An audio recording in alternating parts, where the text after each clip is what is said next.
नमस्कार साथियों, टीटीआईबी क्लासेस पर आप सभी का स्वागत है। साथियों, हमारा आज का टॉपिक होने वाला है क्या हाई टेंशन लाइन मनुष्य को खींच लेती है। साथियों, होता क्या है कि कभी कभी आपने सुना होगा कि जो हाई टेंशन लाइन होती है, अगर यहाँ पर कोई मनुष्य खड़ा है तो वो उसको अपनी ओर खींच लेती है। तो ऐसा क्यों होता है साथियों, और खींचती है कि नहीं खींचती है, सारी चर्चा आज हम करने वाले हैं।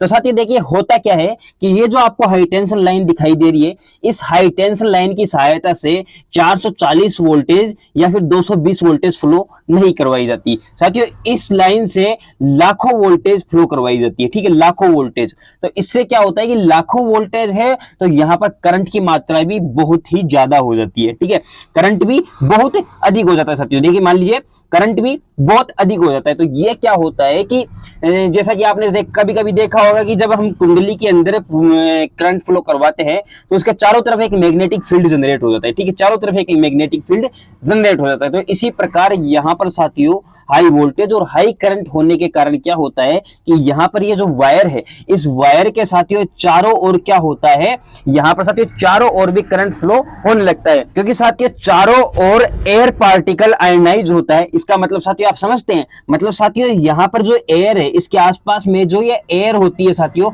इस एयर में भी करंट फ्लो होने लगता है। क्यों? क्योंकि साथियों इलेक्ट्रॉन की बहुलता हो जाती है, इलेक्ट्रॉन बहुत ही ज्यादा हो जाते हैं। तो इलेक्ट्रॉन क्या करते हैं साथियों, हवा में भी बहने लग जाते हैं इस वायर के आसपास में। ठीक है, तो यहां पर इस वायर के आसपास में इलेक्ट्रॉन भी बहने लग जाते हैं। तो यहां से इसके चारों ओर से भी करंट फ्लो होने लगती है साथियों वायर के। अब ये कितनी दूर तक हो रही है, मान लीजिए कि ये इतनी दूर तक भी हो सकती है, और ये मान लीजिए कि इतनी दूर तक भी मतलब करंट फ्लो हो सकती है, मतलब एयर के अंदर, हवा के अंदर, और हो सकता है कि इतनी दूर भी साथियों ये करंट फ्लो हो सकती है। ये किस पर निर्भर करेगा? ये निर्भर करेगा वोल्टेज पर। जितनी अधिक वोल्टेज होगी उतना ही ये एरिया बढ़ जाएगा। तो साथियों होता क्या है कि मान लीजिए इस एरिया के संपर्क में अगर मनुष्य आ जाता है तो उसको करंट लग जाता है। क्यों लग जाता है? क्योंकि साथियों ये अभी जमीन पर खड़ा है, ये जमीन पर खड़ा है। तो यहां से देखिए इलेक्ट्रॉन इसके अंदर फ्लो हो गए और इलेक्ट्रॉन को रास्ता मिलेगा यहां पर जमीन का। तो जमीन की सहायता से इलेक्ट्रॉन जो है जमीन में चले जाएंगे मनुष्य की सहायता से। ठीक है, मनुष्य कंडक्टर हो गया, अब मनुष्य की सहायता से चले जाएंगे।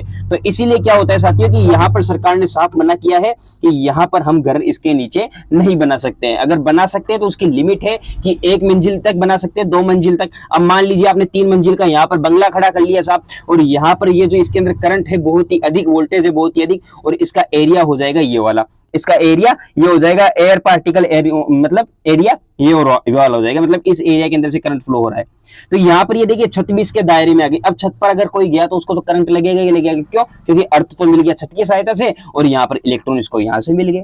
तो साथियों कभी भी क्या होता है कि जो हाई टेंशन लाइन होती है ना साथियों, हाई टेंशन जो लाइन होती है ये कभी भी मनुष्य को खींचती नहीं है, खींचती नहीं है। ये जिस वक्त ये इस एरिया के संपर्क में आएगा उस वक्त मनुष्य को करंट लग जाता है, और ये करंट इतना हाई होता है साथियों, इतना हाई होता है कि मनुष्य बच नहीं पाता है। इसीलिए हम इसे कहते हैं साथियों कि बिजली ने अपनी ओर इसे खींच लिया। एक्चुअल में खींचती नहीं साथियों, कभी नहीं खींचती, ये बस इसके संपर्क में आता है और इसको करंट लग जाता है।